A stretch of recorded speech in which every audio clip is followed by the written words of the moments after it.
Good afternoon, sir. Good afternoon, everyone. We are the reporters for today's class session, and we are going to discuss about the control surveys sa higher surveying na book po. So it has 8 lessons, which are control surveying, adjustment of a chain of triangles, adjustment of a quadrilateral, strength of figures, illustrative problems, steps in triangulation work, observing towers and spherical axes.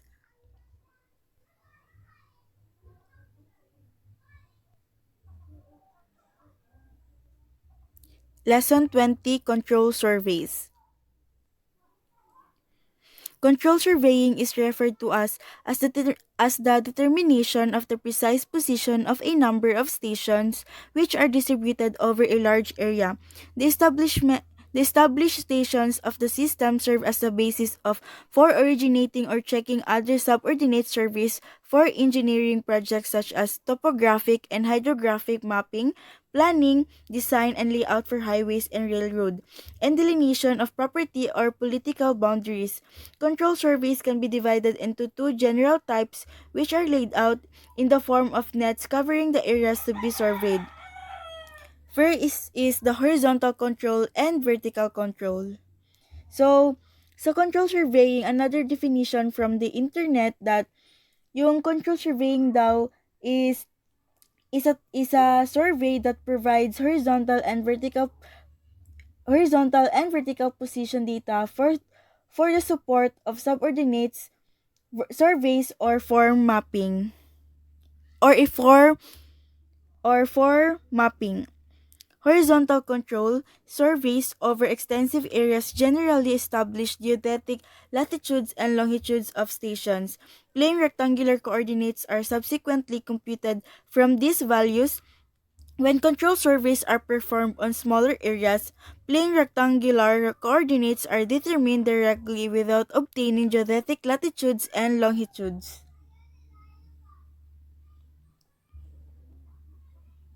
The main objective of horizontal control surveys is the establishment of a network of triangulation stations.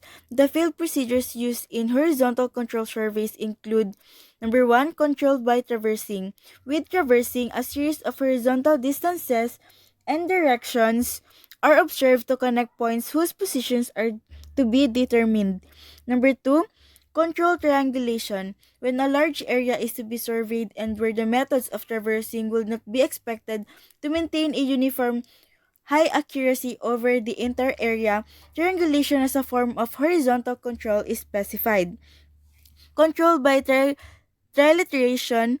In this procedure, the lengths of the sides of a series of triangles are measured and the angles are computed from the lengths. Trilateration is the most accurate of the three methods of establishing horizontal control because distances are measured more accurately than angles.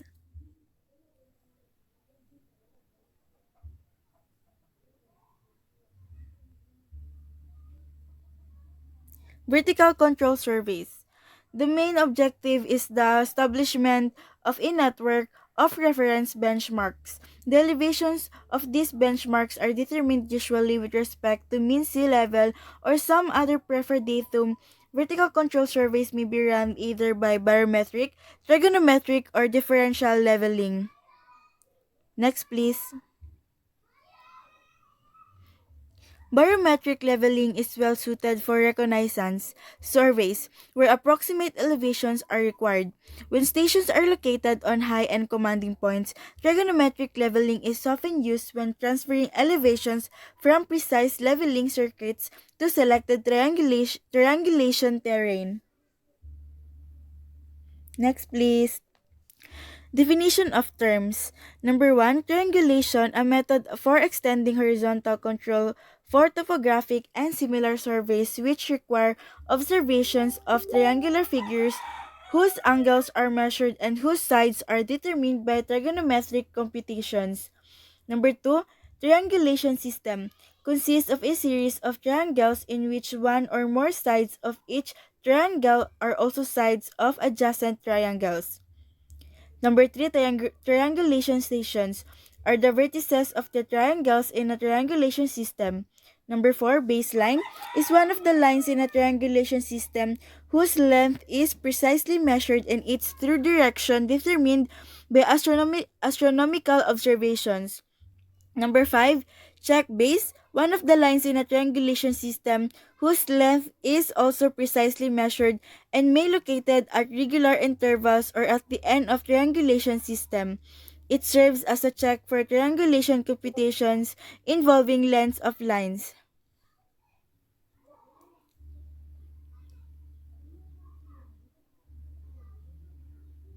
Number 6, trilateration, a method used for horizontal control surveys which is based exclusively on measured horizontal distances. It consists of a series of joined or overlapping triangles where sides are measured and the angles are computed. Horizontal control surveys. Number 7, horizontal control surveys are surveys made to establish geodetic latitudes and longitudes and plane rectangular coordinates of a fundamental network of reference stations. Number 8, vertical control surveys are surveys usually run by barometric, trigonometric, or differential leveling to establish elevations for a network of monuments called benchmarks. Number 9, least squares method, a method of adjustment used in triangulation systems and other types of traverse survey. Number 10, station adjustment, an approximate adjustment used in triangulation systems of lower orders of precision. It is sometimes referred to as local adjustment. Its objective is to make the sum of the angles about a triangulation station equal to 360 degrees. Number 11, figure adjustment. In this adjustment, the objective is to make the sum of the three angles in each triangle within a triangulation system equal to 180 degrees.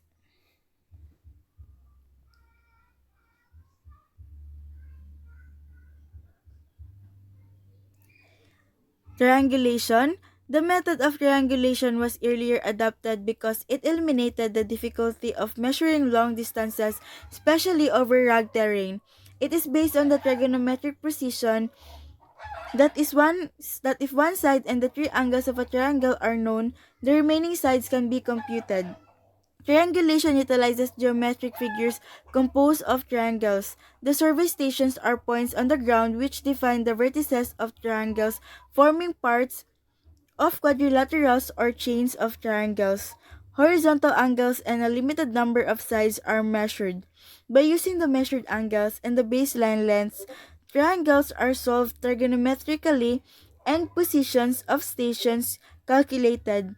Furthermore, if the direction of one side is known, the directions of the remaining sides can be determined. Triangulation systems. A triangulation system consists of a network of connected triangles which adjoin or overlap each other. The vertices of each of which are marked points on the Earth's surface. There are different geometric figure arrangements used to form triangulation systems which can be used for a particular survey.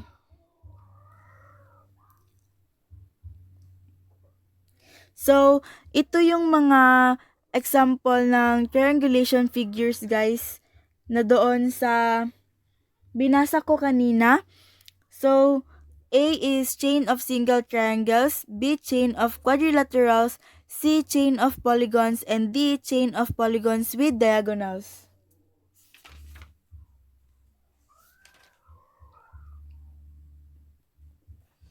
Chain of triangles.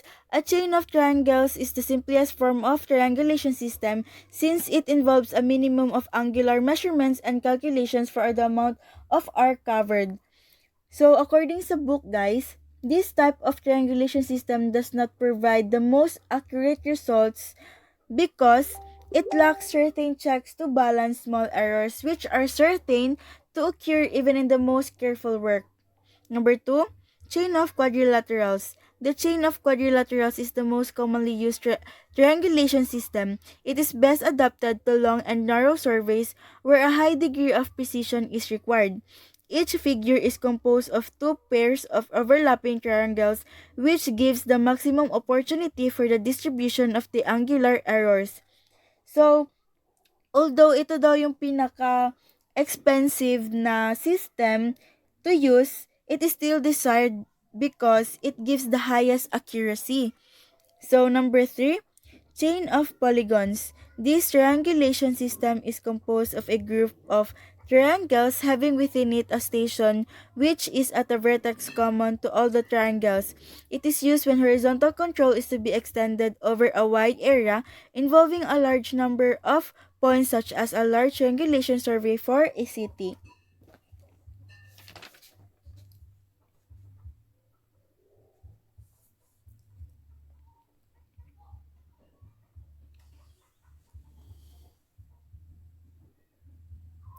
Next, please.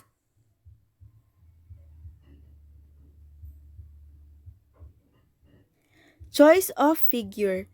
It is important and very essential that only well-shaped figures be used in triangulation systems since the errors in measurement of lines and angles, no matter how small, will affect the computed values.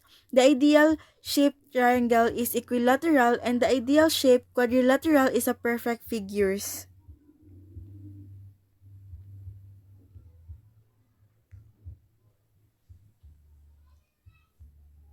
Lesson 21, Adjustment of a chain of triangles.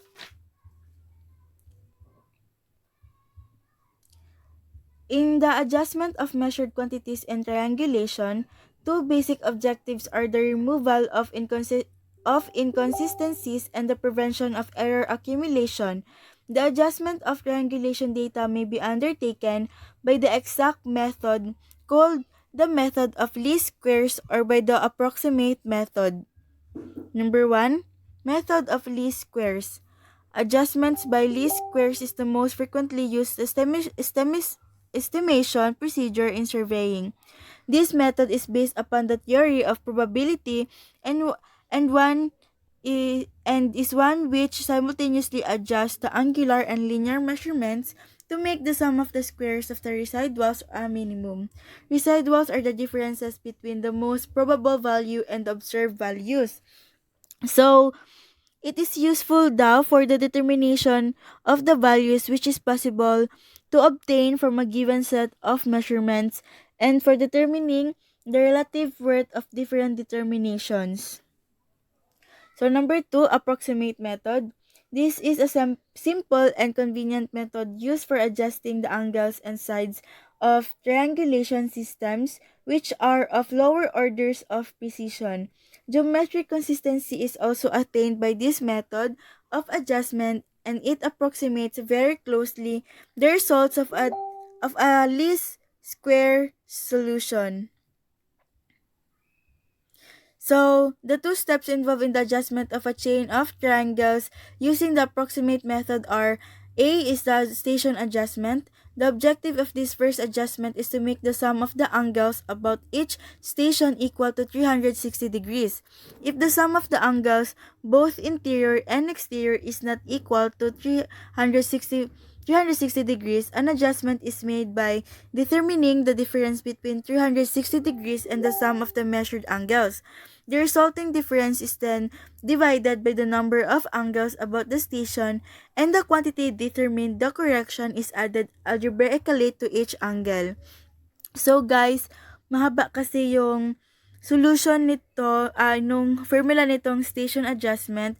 So nag-provide ako ng link na i-watch na lang sa YouTube guys, and I assure you na it is very understandable naman yung video and madali lang nating matutunan yung kung paano natin makuha si station adjustment. So, nandito lang yung link guys. Next please.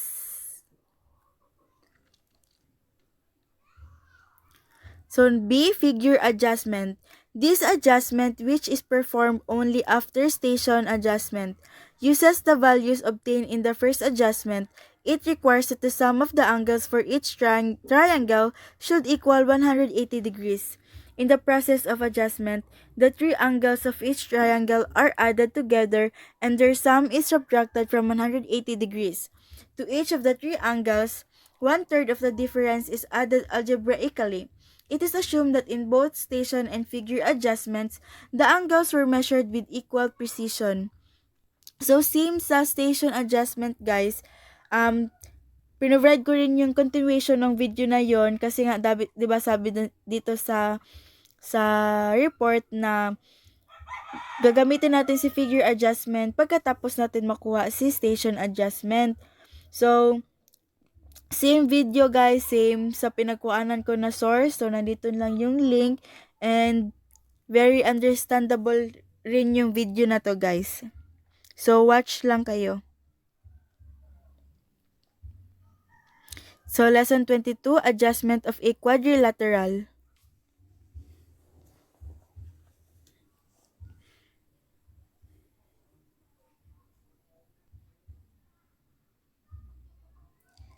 A quadrilateral is adjusted to remove all discrepancies and to give the most probable value of the angles. The adjustment is best performed using the least squares method. However, the approximate method also yields results that are sufficiently precise for most cases of triangulation of ordinary precision. In this adjustment, the following sequence of steps are performed. Number 1. The angles about each station are adjusted to total 360 degrees before the next adjustment is made.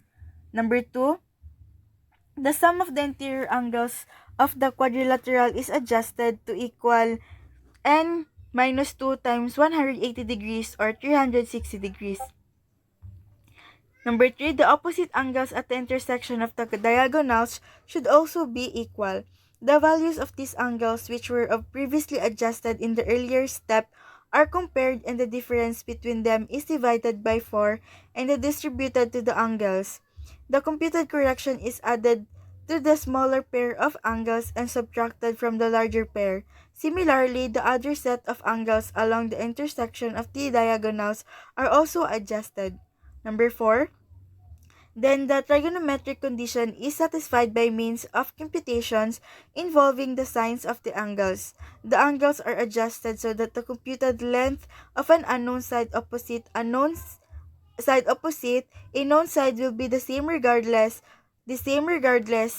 of which of the 4 possible routes is used.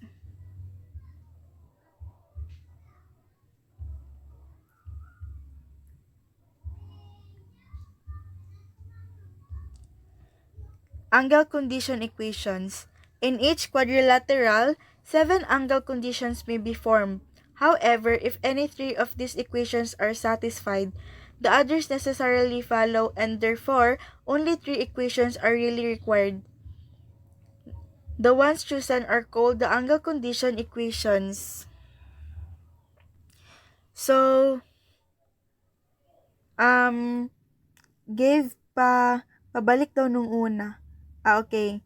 So, balik na lang muna. So, guys, since parang namali ko yung slide, ito pala, So, if may book kayo, guys, tingnan nyo na lang, guys. Sorry. Ito yung formula, guys, ito sa in-explain ko na equation, guys, which is the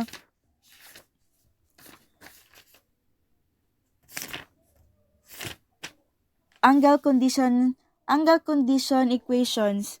So, side condition equations, after the triangles are adjusted so as to close perfectly, the figure may still be imperfect because the lines A, B, D, and BC may not intersect in a common point. Hence, a further adjustment of the angles is needed to remove this inconsistency. So, this is the formula, guys, sa side condition equation. So, mahaba-haba siya, guys. So, if may book kayo, pakitingnan lang ulit and para mas maintindihan kasi naghahanap ako sa YouTube pero hindi ko makita kahit isa yung kung paano talaga siya i-solve or i-explain man lang. So, wala akong nakita. So better na lang, guys, na magtingin rin sa book nyo para mas maintindihan pa yung formula ng side condition equations. So, ito yung continuation niya guys sa side condition equations na formula. So now we'll talk about the strength of figures, expressions for determining strength of figures, and illustrative problems. Next. So, strength of figures. It is a function used to determine the strongest root through a chain and triangulation figures composed of quadrilaterals and central point polygons. The strength of figures refers to the effect of the proportions of a triangle or the accuracy with which the length of the sides can be computed. Note that the lengths of triangles in a triangulation system are computed by the law of sines. Next. So expressions for determining strength of figures. The strength of figure formula is follows as R is equals to D minus C all over D times the summation of change sub A raised squared plus change of A change of B plus change sub B raised to 2 times 1, where R is the strength factor. Change of A and change of B are the logarithmic differences corresponding to 1. For the distance angles A and B taken in units of the sixth place of decimals. C is the number of geometric conditions and D is the number of new directions observed. Next. So here you'll see the illustrative problems, the strength of figure factors. So dito makikita natin kung paano sinosolve yung strength of figures. Like for example, letter A, the single triangle, pinapakita diyan sa book yung paano siya i-solve. Next. Next tol. So dito also makikita din yung paano yung ibang pagso-solve sa tulad ng letter B, completed quadrilateral, triangle with interior station, quadrilateral with interior station, quadrilateral with interior station and one diagonal, and the pentagon with interior station. Next. And also, dito pinapakita yung determining values of change of sub A raised to 2 plus change A, chain of B plus chain of B squared for triangles using tables. Next. Ito yung table. Next. And also, pwede din siya i-determine by using of calculator. Ito po ito yung process pag solve pag calculator gamitin. Next. For further explanation para maintindihan nyo, naglagay ako dyan ng link sa YouTube. Panoorin nyo na lang guys para mas maintindihan nyo talaga. Next.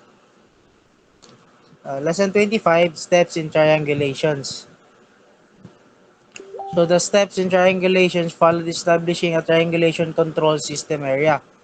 First, the reconnaissance, measurement of baseline, erection of signals and towers, measurement of angles, astronomic checks, and office of computative. So the reconnaissance and the selection of station locations are important aspects to be considered in any triangulation survey. So important yung reconnaissance sa pagko-consider ng triangulation survey. So it refers to the selection of a suitable pattern for the system and the triangulations which would best fit the topography of the area and meet the requirements of the survey. A careful reconnaissance of the area should be made to be able to plan and design optimum triangulation network for the given project. Next. Second, the measurement of baseline. Baseline and angle measurement define the shape and the strength of a triangulation system. An ideal site for a baseline should be an open and smooth and level ground. In this step, the measurement should be made precisely forward and back, and the mean length should be used. Next. Next is the erection of signals and towers. The station of triangulation figure must be marked by a signal visible from station from which it is to be sighted. The type of signal to be used will depend on the locality and the availability of the materials. The larger tower may be constructed where a permanent signal for setting up the instrument is needed. Next, the measurement of angles. The strong feature of a triangulation system depends largely on how accurate the angles are measured. For high-order triangulation, it is important that skilled observers and employed and only precise instrument use. Next. Astronomic checks. Astronomical observations are made to check accurately the position and direction of stations and lines. The astronomical data also furnishes a means of detecting the accumulated twist or chain of triangulation. Next, the Office of Computative. The basic objective of the triangulation computation is the determination of the best possible planimetric positions for the triangulated stations. Rather. This is usually defined by x and y coordinates. The complete solution for an extensive triangulation network will usually involve lengthy computations and will require adjustments to satisfy geometric and trigonometric conditions. Next. The reduction to sea level. Linear measurements for any triangulation network which extends over large area, particularly over regions of widely varying relief, must be reduced is a common vertical reference datum. The commonly used datum is the place of mean sea level. In the determination of equivalent length of lines at mean sea level, the references spheroid used may vary between countries with established national triangulation nets. Thus, the derivation of sea level reductions factor. When the triangulation system is extensive, all linear distances are reduced to their equivalent sea level lengths. From the accompanying figure, the following derivation is made to determine the sea level reduction factor. Next. So here you can see how it is being solved. Next.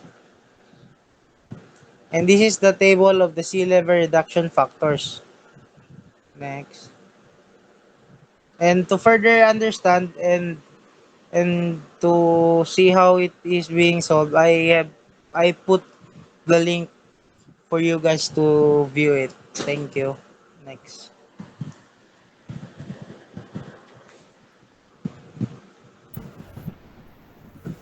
Hello guys.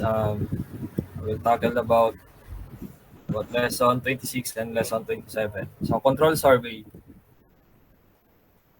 So lesson 26, which includes observing towers, Bowden Tower, Dolby Tower, gas pipe tower, and interseability of station, equation of elevation of the line of sight, illustrative problem, intervisibility of station site. And lesson 27, which is spherical excess, regulate trilateration, illustrative problems, spherical excess, and then um, illustrative problems, and which is includes spherical excess and determining trilateration data. So observing towers for the measurement of angular values in a triangula- triangulation system. So the station selected must be intervisible, and also tower used in triangulation work are commonly made of wood, steel, gas pipes, tree or coconut trunks, and other types of available material. In some instances, towers are improvised. So intervening hills or trees acts as a support. So on wooden tower, the form of wooden tower to be used in triangulation work consists of an inner tripod. When building the tower, the legs should be sprung slightly into a bow as the ties are nailed on the structure. Diagonal braces should be nailed. So this is so as you can see in the picture, this is wooden tower. So unlike wooden tower, made of wood siya. So Bilby Tower is made of steel and similar in construction to those used for windmills. So it was designed by J.S. Bilby of the U.S. Coast and Geodetic Surveys. So the tower is made in sections so that any height and multiples of about 7 feet and can be obtained up to maximum of 126 feet. And it is also consists of two entirely separate structures, an outer tower to support the observers and an inner tower to support the instrument only. So the surface exposed to wind is very small and the tower is quite steady when used during observations. It is assembled by placing each rod separately in position and bolting it instead of hoisting completed frames. So gas pipe tower. So the gas pipe tower is another type of observation platform constructed entirely of gas pipes and also used in triangulation work. So simple to set up and the component parts are very portable. So the area exposed to wind is also quite small. So it is put together in section and all work is done on the ground when the tower is assembled.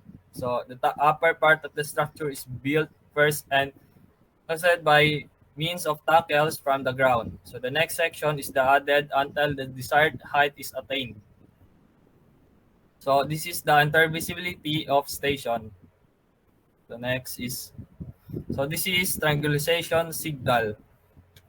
So triangulation work priority must be given to the establish of intervisibility between stations. So initial decision the proper positioning of station can be resolved from available topographic maps.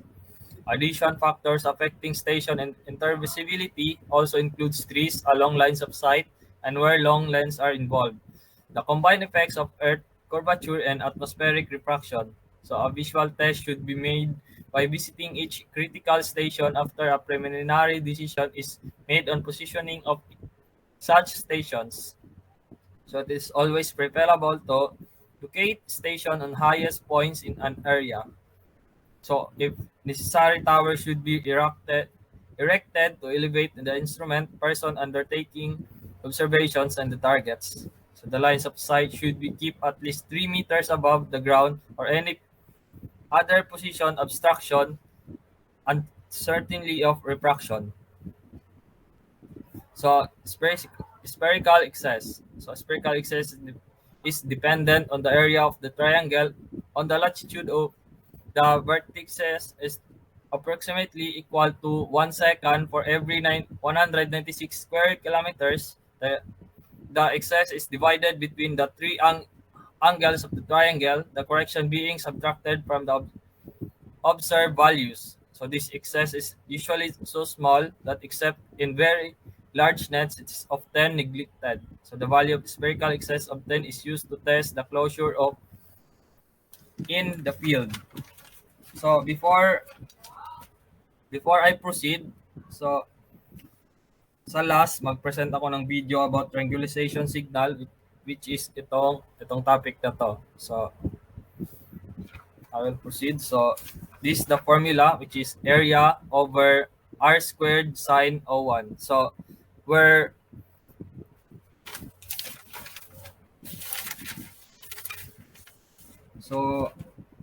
where E is spherical excess in seconds of angle, area is area equals to area of the triangle in a square meters and r for mean radius of curvature of the earth. So next, so this is the trilateration figures. So it is consists of single triangle, base quadrilateral, center point quadrilateral, base pentagon network with center point quadrilateral and overlapping brace quadrilaterals, network with 3 brace center point quadrilaterals, and network with 3 brace pentagon. So trilateration is another method used in extending horizontal control. So it is based on the trigonometric proposition that that if the three sides of a triangle are known, the three angles can be computed. A trilateration network is also similar to the triangulation system since it is consists of a system of joint or overlapping triangles.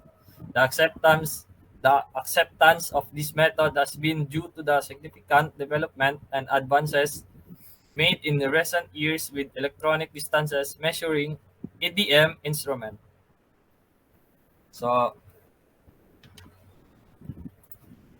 before that guys, yung video kasi about sa intervisibility is umabot siya ng 28. So isi-send ko na lang yung link.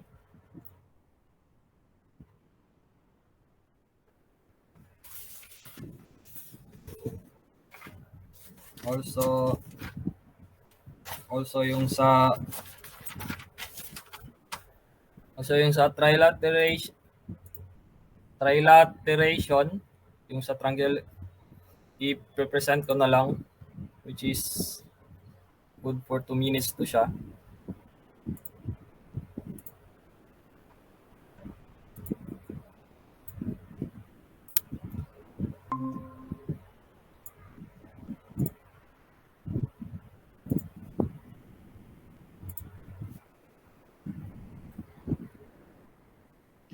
Classification of triangular system in triangulation surveying. Triangulation surveying employs triangulation system which is a combination of interconnected triangles. The combination of a set of triangles is called as triangulation system or triangulation figure. The classification of triangular figures is performed based on the accuracy with which the length and the azimuth of a line of the triangulation are determined. The triangulation system opted can take different accuracies which is merely dependent on the extent and the purpose of the survey. Let's look into the classification of triangulation system in triangulation surveying. Primary triangulation, secondary triangulation and tertiary triangulation. Primary triangulation or called as first order triangulation in surveying. It is the highest order of triangulation performed to determine the control points or Earth's figure. It embraces the whole surface area under consideration. It can be connected to secondary triangulation.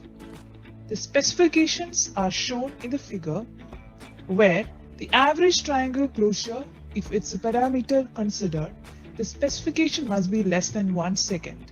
Similarly, all the specifications necessary for a primary triangulation are shown in the figure.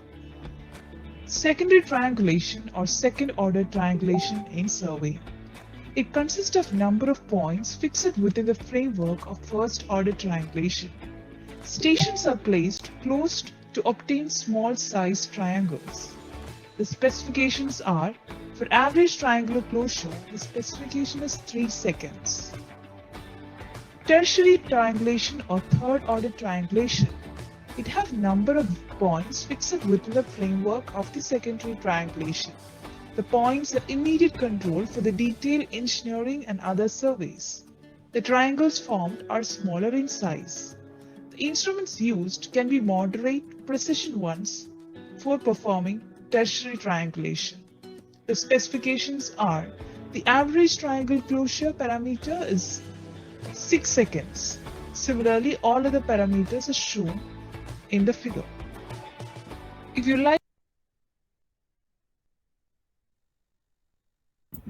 So that's all guys. Thank you. Thank you guys.